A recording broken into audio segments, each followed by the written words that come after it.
everyone, and welcome to the Asian Business Association's BizCon event, Shift Happens, Thriving in Turbulent Times.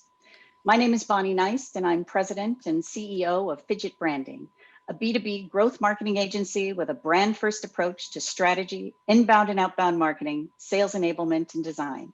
And I have the distinct pleasure of being your moderator for this year's Inspirational Women's Panel. It's one thing to be asked to be a moderator at this prestigious event, but it's an especially high honor for me because the four women I get to have this conversation with today are women I personally know, in many cases have worked with, and in every case have watched proudly over the years as their companies have grown and their stars have risen. Before we launch into our conversation, I'd like to give each one of our panelists an opportunity to take about 30 seconds to introduce herself and her company, starting with Amanda, then Anita, Melissa, and Rhonda. Hello, everybody. My name is Amanda Ma. I'm the founder and CEO of Innovate Marketing Group. We are an award-winning live and virtual experience agency that provides full-service event and activation for Fortune 500 companies such as TikTok, Honda, and Activision. We were recently named EventX 100 Most Influential People in the Event Industry, and just this week, we were also named BizBash Top 500 Event Professionals in the United States. We love sparkling joy through the experience that we create. Thank you for having me today. Hello, my name's Anita Ron, and I'm the proud owner of a Brightworks janitorial service located in Covina, California. I started the business with 3 vacuum cleaners, $700, very organically in 1996. Now we have about 160 employees. We provide all cleaning solutions under one umbrella. And I'm very excited about being here, and I'm looking forward to be a part of the panel and see if I can answer these questions to help you all out. Hi, I'm Melissa Tong. I'm the founder and CCO of Duck Punk Productions, an award-winning creative marketing and content production company.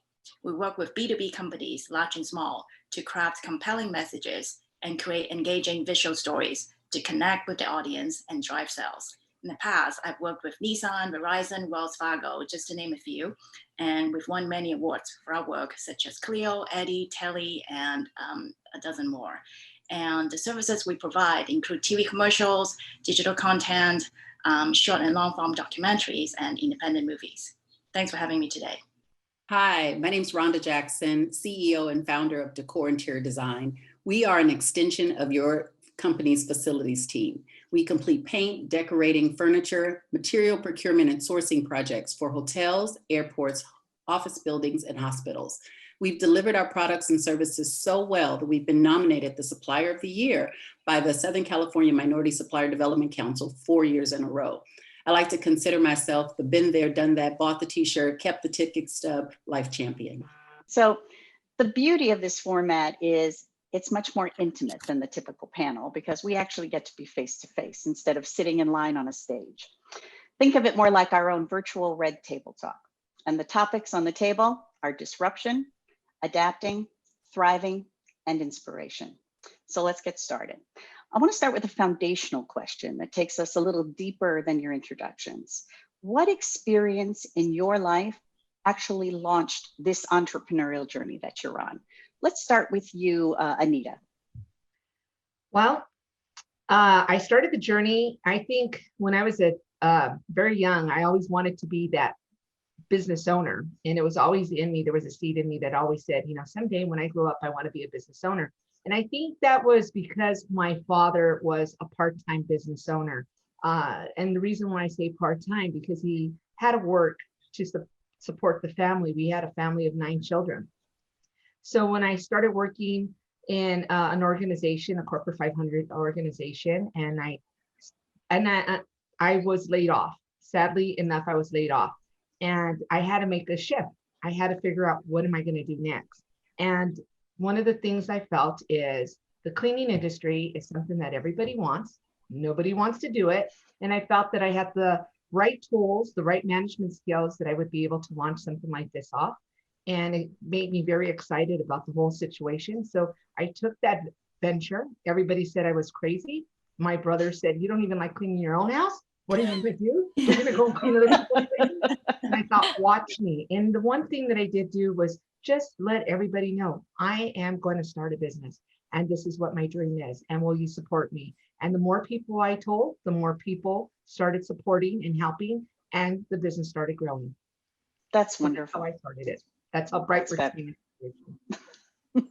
Melissa, what about you? What launched this journey for you? What launched it? Wow, I got to think back. So I started my company in 2000. And at the time, I was actually just finished working on a CBS show called Martial Law. And I was working very closely with one of the executive producers on the show and helping him develop movie projects. But I think what prompted me to strike out on my own was because I always have a vision for what people can really do in terms of personally and also from a business point of view. Like I could see how much he could have a better career than himself. So we differ in terms of what kind of projects he wanted to do.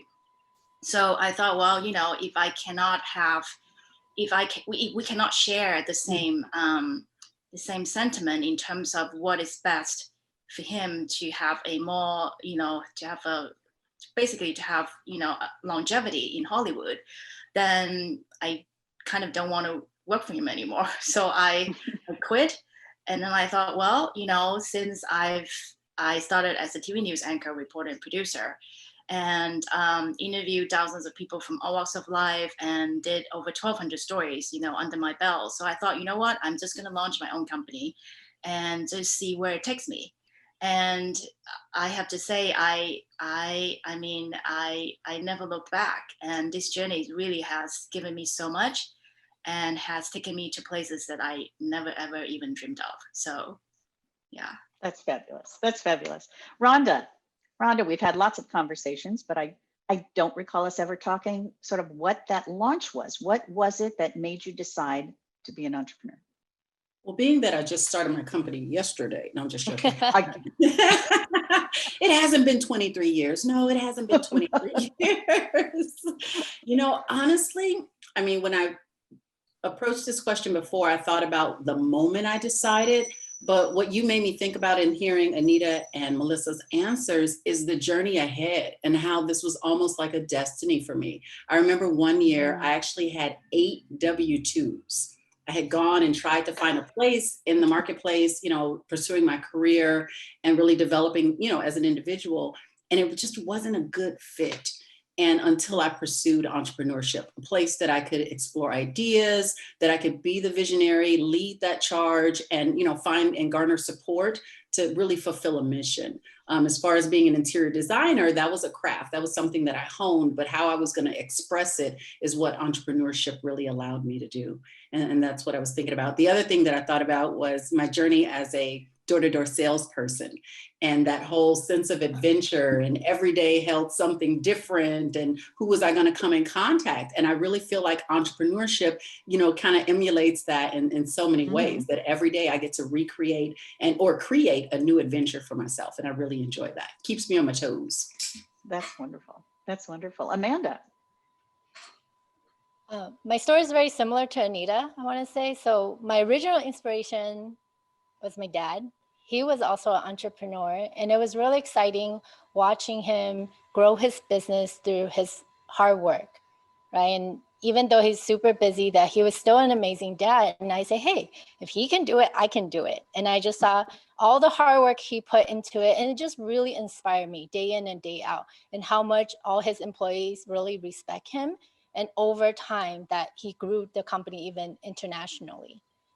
Wow. And as for me, entering into business, very similar to Rhonda, I feel like when I was a kid, and this is probably thinking, I should probably thank my mom, because, I remember in middle school, we were supposed to sell wrapping papers. And I told my mom, all the other parents just sell it for my friends. Why do I have to go door to door? And she's like, nope, you go, you ring the doorbell, you say what you need to say. And I said, but that's not fair. My friends, their moms just do it for them. Even Girl Scout cookies, same thing. I had to do it. So I think that's why, I'm a pretty good saleswoman. I'm okay with rejection because I just know there's always a next door that I could go and, pound on. So I'm really grateful for all those training while I was younger. And the thing, why I entered the events industry was really because I had an opportunity to go to a lot of different events from my corporate previous job. And as I was going to all these events, I was kind of bored, to be honest. And I couldn't distinguish one event from another because my girlfriends would ask me, "What did you do this week?" I say, "Oh, I got to go to all these events." They say, "Oh, tell me about it." And I was like, you know what? I couldn't really tell you because they're pretty much the same. So I wanted to create a company that produced really creative and fresh and events that just stand out. And that's exactly what we do today. That's great. That's great. Well, and you guys sort of touched on this in some of your responses, but tell me, what's one characteristic that you believe every business owner should possess, and tell me why. And let me start with Melissa. Well, I would say to never give up, regardless, because you have to have the perseverance to just keep going no matter what. I mean, as a minority woman working in the advertising industry, it's very, very cutthroat. And there are not a lot of opportunities just handed to me. So I cannot even tell you how many hurdles I have to jump through over the years. And every time I get knocked down, I have to remind myself to hey, let's get up. And that's actually part of my duck hunt story. Get up and do it again. So every day, I, like Rhonda said, I got a chance to do it all over again. And that's the beauty of it. And I have to say, not everybody can handle that kind of a roller coaster ride. But if you can, it's definitely, it can be a wild ride, and it can be a lot of fun. So perseverance. What about you, Rhonda? So thank you, Melissa. I think that the thing that I would recommend, your body is made up of what, 70% water, 73% water. So I would say that every entrepreneur, every leader needs H2O, right? Humility, humor, and optimism. Those would be the three characteristics. You got to be able to laugh at yourself. You got to be able to keep yourself grounded and remember where you came from will, help you with your endurance on your journey. And then just optimism, the faith that it's coming, the faith that, like in our sales experience, Amanda, every no will eventually be a yes, right? The more no's you get, the closer you are to a yes. So I would say H2O, humility, humor, and optimism. Amanda, did you have anything to add besides the ability to handle rejection? My resilience. This year has been the biggest test for our company. So much up and down, like Melissa said, our highs as an entrepreneur are so high and our lows are so low. Nobody can really understand unless you're an entrepreneur. You understand, like when you get an award, you're just so proud of yourself. But when maybe something else happened, you lost a really good employee or something with the company, then all of a sudden you're just in this roller coaster. I definitely can feel it, Melissa. I don't like the roller coaster, but that's just part of our journey, right? So through these times, you just really need to be able to pick yourself back up and say, I can do it, and go for it again. So some people say, like, you must love being an entrepreneur because you're a little bit crazy, right? Because like this is going to happen again. It's not just this year that we're on this road. Every year is like this. But we just keep going, and then you hope that all the little foundation you built, that you start to see it blossom at some point, and it will. No. Anita, what do you have to add? I think as an entrepreneur, I want to say you need to be a giver. And the reason why I say that is because you truly are a leader, not only a leader within your organization, but a leader within the community. And so you have to give, and maybe it's constantly giving a little bit more than what most people would, but at the very end, what you get is the reward of something different. You made a change. And for me, as a leader of my organization, I just feel in my heart, I need to be as most transparent as possible and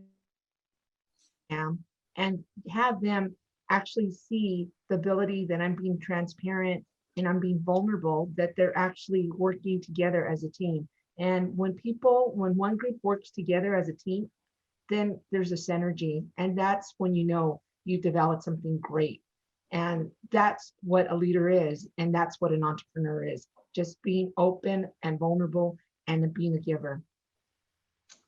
Very well said. Very well said. So, to your point about the roller coaster, Amanda, and also Melissa mentioned this, COVID-19 was a disruption that was forced on all of us. None of us chose it. So in dealing with its effects, what were the disruptions you chose to make in your businesses in order to continue to move your companies forward? And what have the results been of that? So let me start with Melissa. It's been a tough year for sure. So since COVID, our industry was a complete standstill, and slowly, bit by bit, production has started very, very slowly, but the crew size has drastically dropped. Like for example, before a normal crew could be anywhere from 65 to 80 people, and now you may have 20 people. So it's definitely a huge challenge. And I find myself, doing two things. Number one, I did some seminars before, but it wasn't really focused on a particular area. So this time I decided to try doing something a little bit different. So I did a seminar called How to Apply Storytelling in Your Elevator Pitch to Gain More Customers. Because from going to virtual events, I realized a lot of people are not very clear with the elevator pitch. And then since we're not gathering in person anymore, so there's no body language, there's barely eye contact because everyone is just looking into the screen. And sometimes you can't even tell if people are looking at you or just looking at something else. So, and a lot of people, they are just, to me, I think they're just missing a huge opportunity. So I decided to, just do a class on that and just, see whether people will like it or see whether I should focus on that in the future.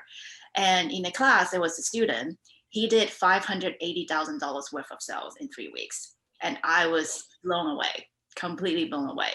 And that gave me the confirmation that, something like that is like so needed. So I'm going to continue that class. So that's one thing, I didn't really, touch on before. I mean, I taught storytelling classes before, but not particularly about elevator pitch.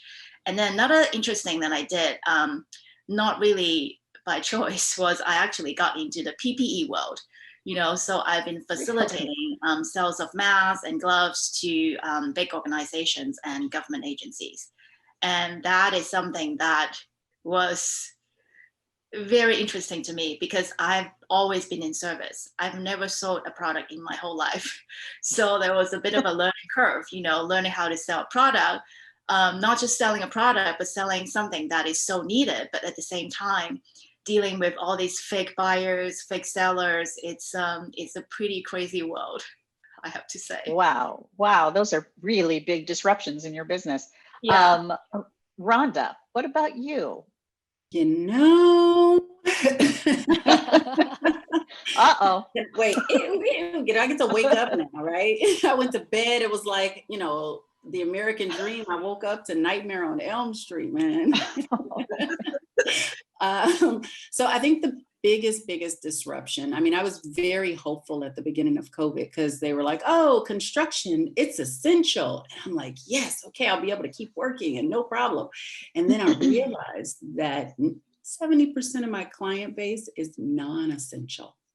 So we didn't have a client base to go back to and service. So to Melissa's point and Amanda's point about, trying to make those connections and meeting with people and, trying to reestablish in some instances and create new relationships in others was quite a challenge. So I think one of the things, and I'm actually grateful for COVID, because I don't know that I would have revisited the different operations and systems and processes in my business had it not been for this amount of disruption. So I'm in a place now of gratitude. I've done the crying, I've done the depression. The stages of grief. The blame, right? Like I'm like on stage 6 of 12, right? But I think the other thing that I did, to Anita's point earlier about leadership and what we represent in our businesses, is I became a huge go-giver. And I created a show on YouTube called The Road to Recovery. And in all honesty, it actually started out as therapy for myself.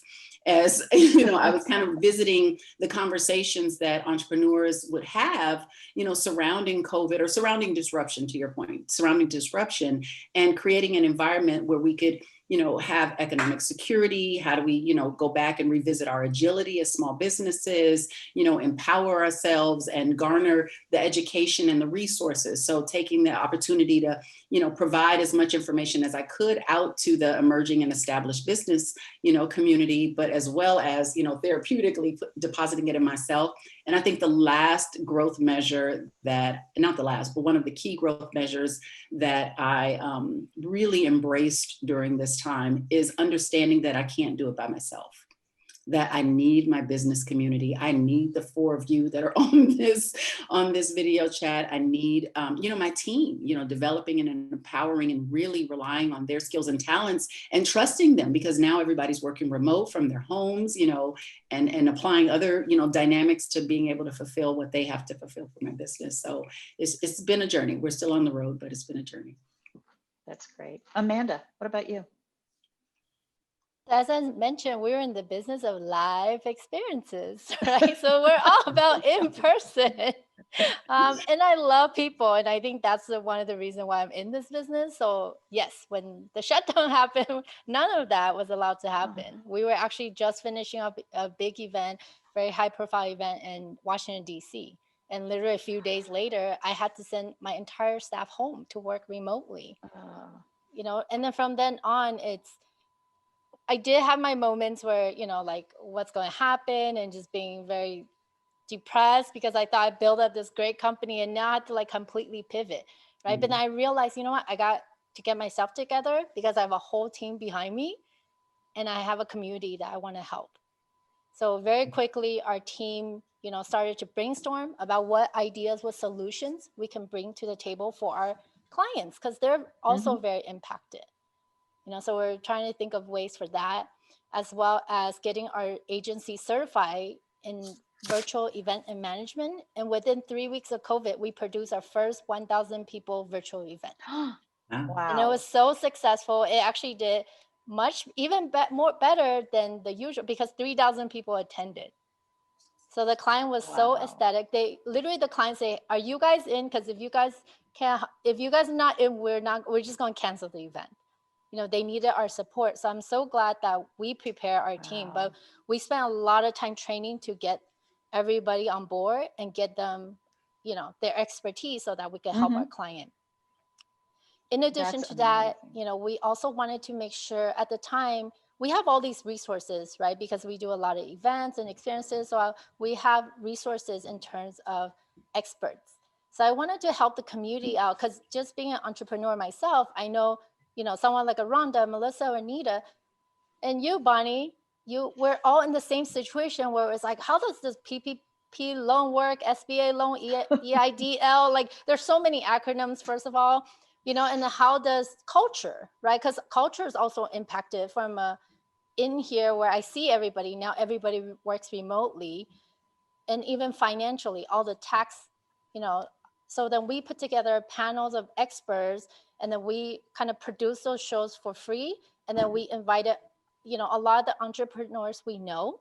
I got someone from SBA to come to our show. I got someone like even my own tax and accountant. I say, hey, would you please do this? Because I know, because I was asking her a lot of questions, and I say, hold on, Sherry, do you mind? What are you doing next week? Because I have another 100, 200 entrepreneurs. I want to ask the same question. So I want to have that community service, and we share all that video.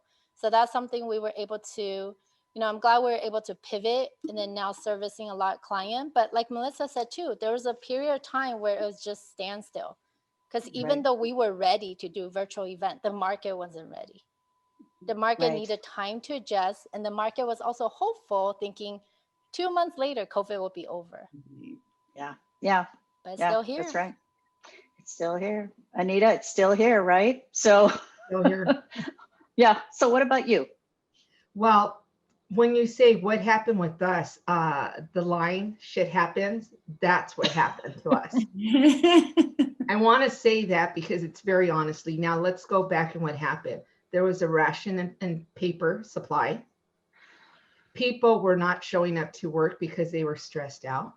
And we were in one of the visual things that I want to share with you is what the first or the second day that everything was happening, things were closing completely, businesses were shutting down. We were in our meeting trying to figure out, our staff meeting, trying to figure out, oh, what's the next step? As we were talking in our meeting, we had 15 calls immediately shutting down business. So we went down from having a lovely business, providing services all over the place through Northern and Southern California, now to shut off 50% of the business. And what were we going to do about that? And one of the biggest goals for me was to still continue to provide employment for our people, because I knew that that was their source, that was their bread, that was their bread, that was their line to be able to support their families. So that was the biggest thing for us. For me, it was, how am I going to be able to keep people employed, knowing that we were not going to be able to hold on this much longer if it was going to stay this way. And not only that, then we had hiccups with the PPP loan. Our organization decided that they were going to go ahead and invest in organizations that were nonprofits or with 50 or less employees. Well, that put us out of the business completely. We weren't able to get the PPP loan originally. So that was a scary thought. So immediately I just took the corners that needed to be done. One, calling up my accountant, finding out where we were at, where were the numbers, give me the right, the truth, where are we at? And then one of the things that I did find out, that there was a lot of people out there that owed us money, and we needed to go out there and hustle and get it. So we started putting in a list of things that we needed to get done, and we started checking them off. There was one group of us that were dealing with all the protocol, making sure priority, all our employees were safe out there, and just continuing to check off the list of things that needed to get done, whether it was for financial, whether it was for association of finding out how our employees were out there. But one of the things that we did do was communicate with everybody, letting everybody know what was going on. We reached out to a lot of the MBEs that are around our area, because we were struggling as they were struggling as well, trying to help them, supporting them. Some of the MBEs started helping us to be able to get the proper PPEs, because guess what? None of us had them. We weren't expecting to get these, the Tyvek gowns that we needed in order to do COVID disinfecting. So we started putting all these things in place. But one of the things is that everybody in our group started working as a team. And that's when it became important to make sure that we could be that solution maker for our clients. We're in the people industry. Not only are we in the janitorial industry, but we're in the people industry. So when we started going through the situations of the rationing or the not having enough paper towels in our chain of distributors, we started coming up with greater ideas in order to move it. And the neat thing that I want to say is, we never ran out of toilet paper for any of our clients. We had all the chemicals that were needed. We had enough disinfectant to make sure we took care of everybody. And that's what it means about being able to use your resources that you have, your distributors, many of them that were working together with us, and having that great communication with them, that they wanted to work with you and make sure that you were taken care of above everything else. And I think that's what worked. We were able to balance the employees, making sure they were out there, in addition to making sure that our suppliers were ready to roll when we needed them, and covering all our clients out there. That's wonderful, Anita. Wonderful. Well, so this is the Inspirational Women's Panel. So let me ask you all this. Tell us about someone who's been a major influence on you as a leader. And let me start with Amanda. So many. There really so many. I mean, I really feel that I'm blessed. Through my entrepreneur journey, I met a lot of fantastic mentors. And I love reading also business books. I read those for fun. My friends think I'm crazy. But like Michelle Obama's book, Oprah, all those. But I think a lot of these women, what they inspire me and what they taught me is that you yourself create value. No one can take that away from you. So if I keep adding value to myself, so every year I make sure I invest, whether it's financially or time in myself, meaning that I'll invest in a course about leadership training or about management, because then I could be a better leader to my team. I could be a better leader to my community.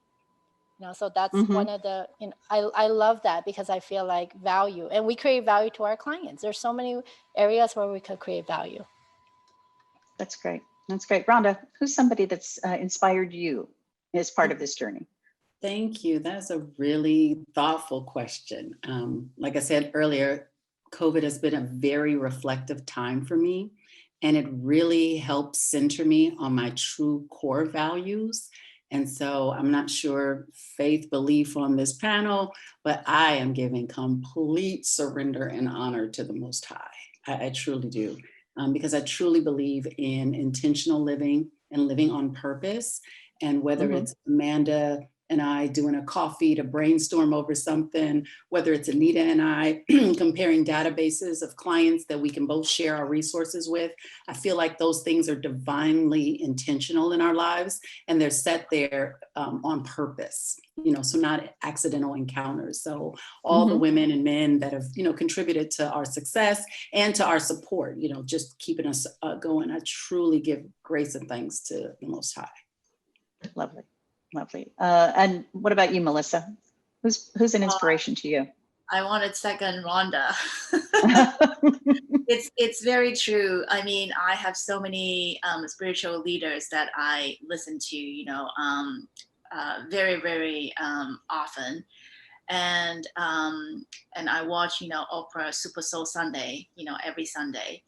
And I just have to, and also I'm very, very big on purpose as well. It just makes me think deeper about how I want to live my life moving forward, and also what can I give, to my community, to the people I work with, also to other entrepreneurs, to just to a bigger group of people.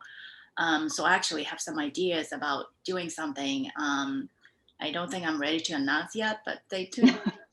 Okay. Okay. Anita, what about you? Who's been an inspiration to you? It comes into three, and I think everybody's already said it, but God, family, and community. And one of the bigger ones that I, because everybody's already said a little bit about the others, but the women, your friends, your family, they're your amigas. They're the ones that you could call up no matter what time. I've had a lot of 1 o'clock meetings with some of my friends that are women, that are business owners, that have just, they keep you in shape. They keep you toned.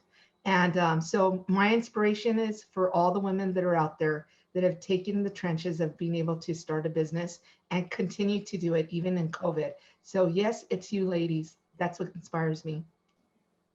That's wonderful. Well, and I think we all know that community, sometimes that community, being in that community, a lot of it is people think everything's perfect with business owners. We get put on stages to talk about the success of our businesses, like things like this. But we also know that it's a roller coaster, like you had mentioned, Melissa and Amanda. So describe for us a time when you, for lack of a better word, failed up.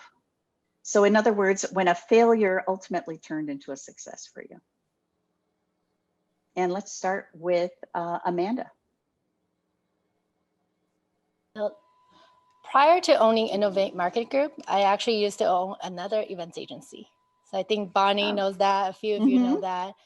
And to me, that was it was really hard to transition. I would say at the time I owned that business for 8 years. I've been an entrepreneur for about 14 years. But for that one, I had a business partner, and we started with the same vision. But as the company became more successful, as we, grew, our vision just went different ways. So it was definitely time to separate. And it was a very hard moment. I call it a business divorce for those of you that have never gone through dissolution before. It's very hard, right? Because it's kind of like your baby, right? Like, do I get Rhonda or do I get Melissa? Well, I want both. Or do I want Anita or Bonnie? Like, I want all of it. They're all my baby. How am I supposed to, carve this up and split it? And, it was very hard times, I have to say. And I remember at the time, my lawyer told me, Amanda, a lot of people go through this. You're not the only one. And I say, Jason, you're lying. Like, there's no way. This is too hard. And at the time, I remember thinking to myself, I was at a juncture in my life where I could go back to the corporate world, because I know I could do that well, or do I start another business? And if I do start another business, is it going to be events again? You know, because the first time I did it, it's because I was young. I got nothing to lose. It was just me. But now, by the time I started my second, I was married. I had my second baby was on the way. You know, so I really had and then guess what? Here I am today because I realized that's my passion and I love it. You know, so I decided to do that. But it was really hard for me at the time to think, you know, and then my husband told me I could also stay at home, be a housewife. Ooh. Ooh. And I was like, ooh, I could be that board member who's just a not rich housewife, but just a housewife. You know? Speak it into existence, Amanda. Yes, but I feel like my passion is business and I'm a born entrepreneur. I just love it, right? I love meeting all of you ladies. You guys all inspire me in so many different ways. And I just love it. I love all the ups. Oh, I don't know if I love all the ups and downs, but I just love the adventure, the journey as an entrepreneur, I have to say, because you would never experience that if you work with corporate. And I could say that because I did work at corporate before. Right. And it's just different. And I believe that I can make the most of my life. You know, I work hard, so I get what I put in, you know, and I'm that type of personality. So I want to give it all my all. Yeah. Right. Anita, tell me about a time, or tell us about a time when you actually failed up. Yes, for me, failing is like failing every day. When you start the day, you're wondering, okay, these are the things and assignments I need to do. And if I don't get the help that I need with my team, then it's not going to be a good thing, because I am not going to be able to make all the challenges of the day. So one of the things I do know that on a daily basis, I need to make sure that I'm organized enough to bring my whole staff together so we can do what is the most important thing for our organization. One of the things that happened to us this year was, what was Brightworks going to do when it came to everything shutting down, and how were we going to be able to pivot in a direction that was still going to make sense and still continue to have our associates employed. One of the areas that we challenged ourselves to do was being able to disinfect for COVID-19. As many of you guys know, COVID was a situation that nobody knew what was happening. Nobody realized that it was airborne. And how were we going to be able to go ahead and provide that service? And so one of the things that we did was, my son, Ryan Ron, who, when I started the business, was only 6 months old, decided that he was going to take on this area and he was going to be the head of this division. And so what we did was we went ahead and made sure our associates were trained and certified to get to that point that they knew exactly what to do when it came to COVID disinfecting. So was it a good thing? Yes, it was, because this is a huge need. Everybody thought that COVID was just going to last for a month, 2 months, and then it started dragging out for 3 months, 4 months. And so by us having that knowledge immediately and putting the protocol necessary within our organization helped us be able to leverage that and give that needed, well-needed service for our clients to make sure that they were able to open up their doors safely in a clean and happy, friendly environment. And this is one thing that we were able to do to participate in making sure it happened. So yes, a situation like this turned into something that blossomed into something better. That's great. So Rhonda, failing up, come on. Well, I don't think I'm honest enough to admit every day, but I'll take a big most. I think failing up, let's see. So I am I can do it, kind of person, almost to a fault. And some of those, I can do it, have been pretty expensive. I can do it. And we know we shouldn't do it, but the growth and the skill set that came from it. So similar to Anita and morphing into the COVID cleanings, but also as I developed my design services. So we went from, HGTV, featured interior designer, doing kitchens and bathrooms, to our first moment, which was 2000 with the housing market and everything. Right. So transitioning from residential to commercial. And then I transitioned into it without understanding the difference in the two beasts. I'm thinking I'm helping people, but corporations are not people. They're made up of people, but they are not people. So understanding the insurance requirements, understanding the legalities of what contracting looks like. And, when you sign your name on a master agreement, what you're really agreeing to, net 20, 30, 40, 100 payment terms, those kind of things were very interesting. So, you don't know what you don't know until you, get yourself. So I'm excited and congratulating myself for saying yes to these new opportunities.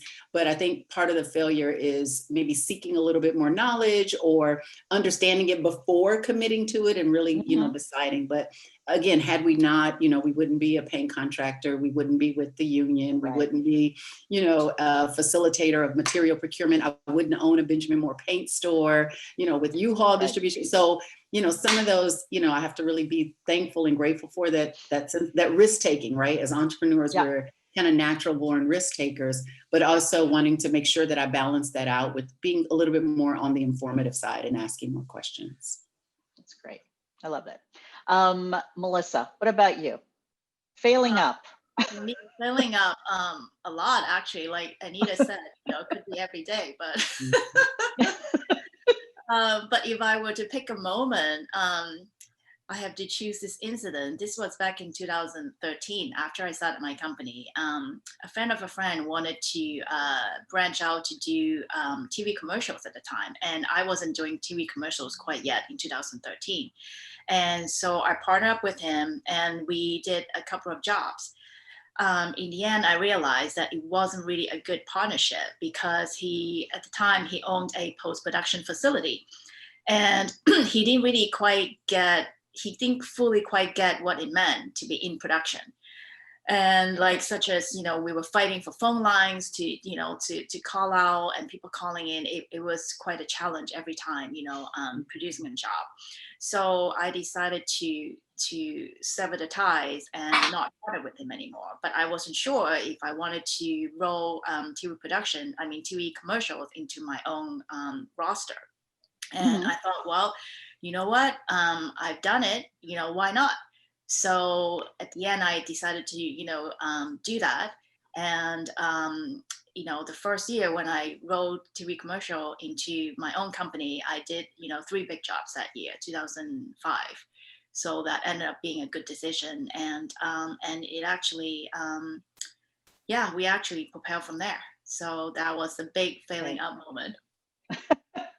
That turned into a success. That's great. So let me ask you something. As all minority and women-owned businesses, what role has certification played in the growth of your companies? Let's start with Rhonda this time. Certification in my business. Some of you may have heard me call it this before. It's my American Express card. I don't really know what's No, I think honestly, I think it gave me a database of companies and fellow minority-owned businesses, diverse businesses, one, as vendors and resources, and two, as people that care about good business, as people that care about their businesses reflecting the communities that they do business in. So I feel like it's, warm leads or a nice family of people to bring service and products to. So I think that was one of the big advantages. So not necessarily, definitely as a business owner, you still have to deliver, you still have to do the work that you say you're going to do. And it's, by the way, you're also, recycling those dollars within the communities that are, probably utilizing a lot of those goods and services that the larger corporations offer. What about you, Amanda? Certification is also another opportunity for us, I would say. Kind of like what Rhonda was saying, we still had to deliver really excellent service. I can't just assume because I now got the MBE, the projects are just going to come. But, and sometimes also timing. So for those of you that are thinking about getting certification, the work is just starting after you get the certification, right? It doesn't mean, a lot of people ask me, oh, is that why you got that project? Because you got certified. I say, no, that's just the first step. Right, we got a huge contract from Edison because of the MBE opportunity, which was great. And then I do believe in being prepared. Success comes to those who are prepared. So we have all our ducks in a row. And I can tell you, when I went to that pitch meeting, I was the only Asian in there. I was the only woman, and we were the youngest one. So it was Wow. kind of intimidating walking in because I was like, oh my gosh, I'm like literally fresh out of, the youngest one in here. But guess what? We got that $1 million contract because we Wow. proved that we're able to deliver despite the way we look. We have excellent service, we have excellent clientele, right? And then also we had a great website. That's great. That's great. Melissa? Well, unfortunately, I have to say in my industry, certification doesn't really count. It's kind of like an afterthought. After we finish the job, sometimes we will get asked by, the advertising agency, oh, by the way, are you certified? Do you have something? And then we'll turn it in. But it was never a question about, oh, whether you have it, when a job is awarded. So I would love to see that change. Actually, I would like to see advertising agencies using more minority owners. Like Amanda said, I'm usually the only minority. I mean, there are a few women, but I'm usually the only minority woman in the room. I'm very used to that. So at the beginning, yeah, I was very intimidated. But after a while, I was like, you know what? It is what it is. Better get used to it. Yeah. So most of that business is with the advertising agencies as opposed to directly with the corporations? Yeah, mostly. Okay. Okay, got it. Anita, what about you? I feel that it's opened up many opportunities. It's given us opportunities to develop great relationships, being able to find out about more forecasting of what's going to go, what contracts are going to be coming up, and having that great knowledge of being able to compete with everybody else and setting yourself aside in a sense, because of who you are, you've been able to get a certification of this. And if you work it, it will help you. It could be a working tool for you. And so if you're not certified, I would say this is one of the things that you could do to help set yourself aside and make you a little bit better. Because if you do have it, that's one of the things that you can promote and push that you are. And it may give you that open door that you can obtain that client that you're seeking. So it's been a very good opportunity for us in Brightworks. It's helped us grow. That's Can I add one thing, Bonnie? Sure. Sure. No, go ahead. You know what I reflected on most about my certification is the safe space that it creates to ask those don't know questions. I talked earlier about, some of my failure ups was because I didn't have the information or I didn't have the resources. And I find that the Minority Council, the, WeBanks of the world, the Asian Business Associations, are a repository of information where you can, go to, and some of them even create, like Edison, like Amanda mentioned, they create programming to help suppliers, diverse suppliers navigate more soundly, more safely, more fiscally responsible through their organization. So it's like it creates an environment where they want you to succeed. And then, so entering and getting certified, you're volunteering, but you're also have, an arena for that conversation to help, navigate and get through that, like, what do you call that? That red tape, the balls of yarn that you can't even figure out. Right. Excellent addition to the points everyone was making. One last question, because our time is almost up.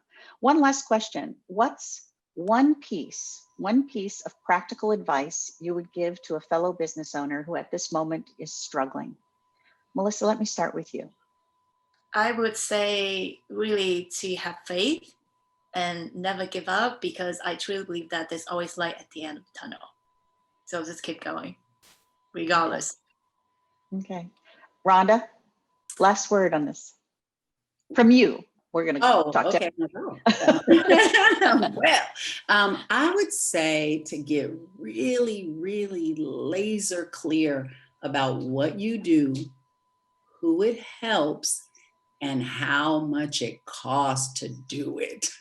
That's what I think. Get very, very clear about that. And I think that would dictate and outline a lot of the framework for success in your business. Perfect. Anita, one piece of advice. I feel at this time, the advice would be, this is a time that it's a little slower. So prepare yourself, educate yourself, give yourself the opportunity to polish who you are as a leader, polish you. So if it means taking that course that people are offering that you can register for, do it. If it means getting out, dusting off that business plan and start to work on it, and knowing what's your Q1, Q2, or your year 1 through 3-year or 10-year goal, do it. Get what it's going to take in order for you to be better at what you do. Perfect. Perfect. Amanda, one piece of advice. If you're struggling right now, I would highly recommend you to talk to other business entrepreneurs, because you're not the only one. So it will make you feel less lonely. And by talking to other entrepreneurs, it might spark some inspiration. So talk to people. I find that very healthy. Because all the panelists here today, Melissa, Rhonda, Anita, and I, we actually belong to another group together. And when COVID happened, we were actually getting together and just updating each other on what's happening and what our offerings are, seeing how we can help each other. And I find that very therapeutic, knowing that I have a community, but also just that I can bounce ideas. Rhonda was showing her new car, her van for her company. Oh, yeah. Like they're just different ideas. I mean, talking to people, you just kind of work out all the ideas you have, and then people give you feedback. So just because oh, sorry, go ahead. Yeah, I just want to say, being a business owner, whatever you do, you got to remember one thing. You got to have fun. Enjoy who you are. Enjoy the business. And if you're not enjoying the business, pivot, make a direction, make a change. Because the best thing about it is when you're having fun, that's when everything comes together and you can truly believe in smiling. So have fun, enjoy yourself. You're living. Thanks. Thank you so much. That was perfect. That was a perfect addition, Anita. I want to thank our panelists, Amanda Ma of Innovate Marketing Group, Anita Ron of Brightworks, Melissa Tong of Duck Punk Productions, and Rhonda Jackson of Decor Interior Design, not only for sharing your hard-won experience and insights as business owners, but in the process, gifting every one of us here with a bit of inspiration to take with us. Thank you so much, everyone.